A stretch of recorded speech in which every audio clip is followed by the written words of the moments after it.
What if I told you there was a way to buy things like this $100,000 watch without spending a single dollar of your own money, using business credit like this that you never actually had to pay back?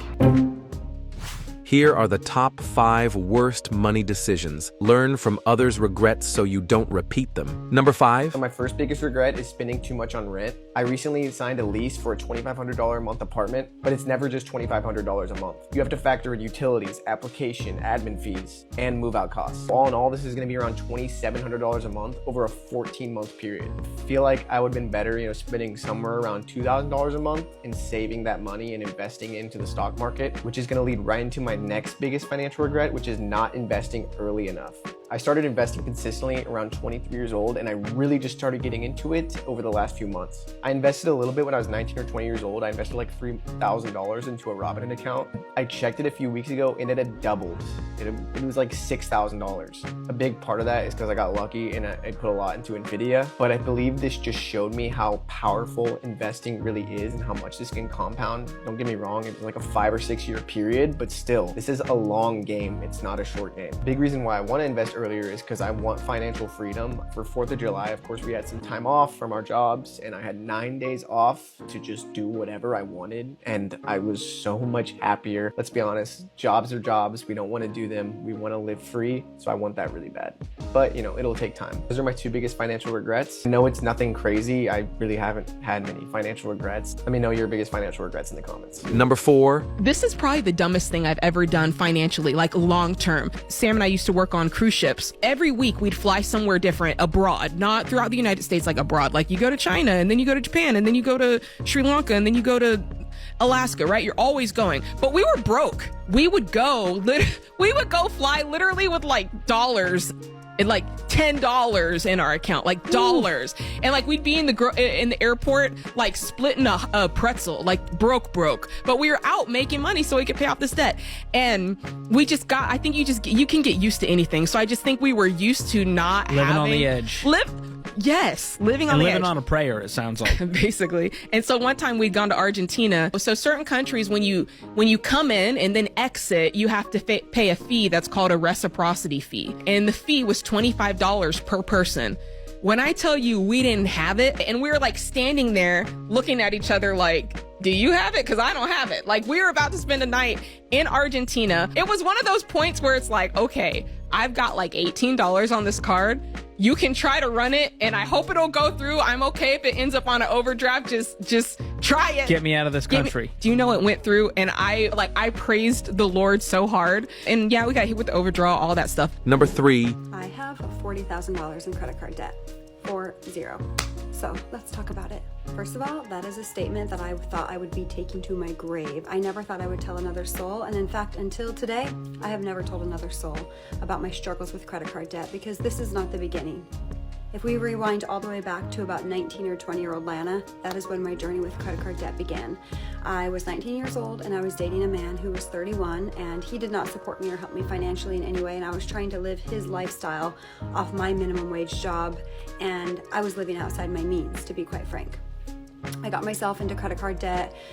I stayed in credit card debt until I was about 21, at which point I was able to pay it off over the course of just like really cutting back and being very diligent about making as many extra payments as I could to my debt. And then I got out of it and I was like, oh my gosh, that's the most freeing thing. I'm never doing that again. And then I did. And then I paid that debt off. And you know what? I repeated the cycle again. I'm in my 3rd cycle of credit card debt, and at this point, my threshold has just gotten so big. Your threshold for debt increases with time, right? It's just like your threshold for anything else that creates stress in your life. Over time, your body has to adapt to the current conditions, so your threshold for what it can hold expands. So right now, the number 40 probably feels staggering to some of you, but it's not a number that I feel fear around. So why am I sharing this with all of you? Well, because this debt that I've carried on and off for almost all of my 20s has cultivated so much shame for me. So much shame. I directly had my self-worth tied up into my financial picture. And so I thought that because of the fact that I had this debt, I was not worthy. I was not worthy. And as I've been doing a deep dive into my subconscious mind, just really into my psyche in general over the last couple of years, I have looked at everything very, very, very honestly. But money's been the one thing that I've been avoiding. The one thing that I've been avoiding. And over the last month, I have gotten to a place where I cannot avoid it anymore because I am in a very unique situation when it comes to my finances, and I've been doing all of this subconscious work. And as I sat in meditation yesterday, this just came up out of nowhere that I need to talk about it. Number 2. My husband and I are in the process of paying off about $800,000 worth of debt, and I wanted to talk about the one financial regret that I have. When I was 17, I was gifted $25,000, and when I turned 18, I was going to community college. I was living with my parents rent-free because I was in school. That was our deal. If I was in school, I didn't have to pay rent. So I was like eating their food, using their toiletries. Like, I wasn't really paying for much. But I had a pretty good job. I was making like $15 an hour at a doctor's office, working full time, and then I was going to school at night. So I had this $25,000. I had a good job. These homes became available for sale near my parents, and they were like right around $100,000. And I thought about buying them, and my parents started asking questions, and they are totally justifiable questions. They are questions like, what happens if you have a renter and they move out while you're away at college? Like, how are you going to afford it? Do you also like want to keep this money in savings so that when you're away at college, you have money, blah, blah, blah, things like that. Totally justifiable questions. At the time, I think I was not very sure of myself. Now looking back, like since I was 16, I have worked 2 jobs when I needed to. There is absolutely no time in my life where I haven't shown up for myself when I was in a situation where I needed to. And I really regret not buying that house because I was so unsure of who I was at the time. And the last time I saw one of those homes for sale, it was like $500,000. So that investment would have been something that would have benefited me throughout my entire life.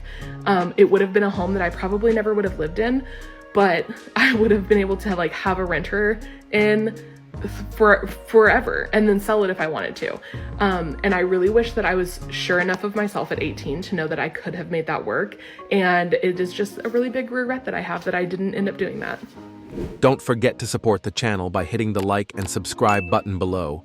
And lastly, the biggest financial regret at number 1. Have to. Your 401k, that money is not automatically yours. Now, before y'all come for me, I know that money is for retirement. I know that. But maybe something some of y'all don't know is you can withdraw that money as well.